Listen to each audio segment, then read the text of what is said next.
சந்தோஷம் உண்டு. சந்தோஷம் இது அவசியமான ஒன்று. இது இல்லைன்னு சொன்னா தேவனுடைய சித்தத்தை ஆக்டிவா செய்ய முடியாது. தேவனுடைய அந்த நன்மையை உற்சாகமா பெற்றுக்கொள்ள முடியாது. அப்போ தேவன் என்ன பண்றாருன்னு சொன்னா அவருடைய ஈவையை கர்த்தர் நமக்கு சந்தோஷமா கொடுக்கிறார். So receive with glad. அதை சந்தோஷமா பெற்றுக்கொள்ளுங்க. அதை சந்தோஷமா பெற்றுக்கொள்ளுங்க. எதுக்கு பரிசுத்த ஆவியானவர்? என் சரீரத்தை அசைப்பதற்கா? வெறும் அந்நிய பாஷையை பேசுவதற்கா? ஞாயிற்றுக்கிழமையில மட்டும் ஒரு கெஸ்ட் மாதிரி வந்துட்டு போவதற்கா? நோ.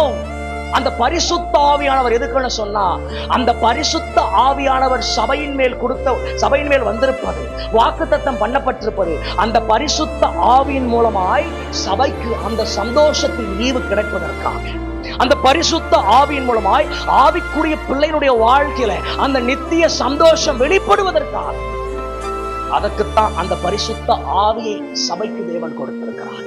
அதுக்குத்தான் அந்த தேற்றரவாளனாகிய அந்த பரிசுத்த ஆவியானவரை தேவன் நமக்காய் கொடுத்திருக்கிறார். அல்லேலூயா.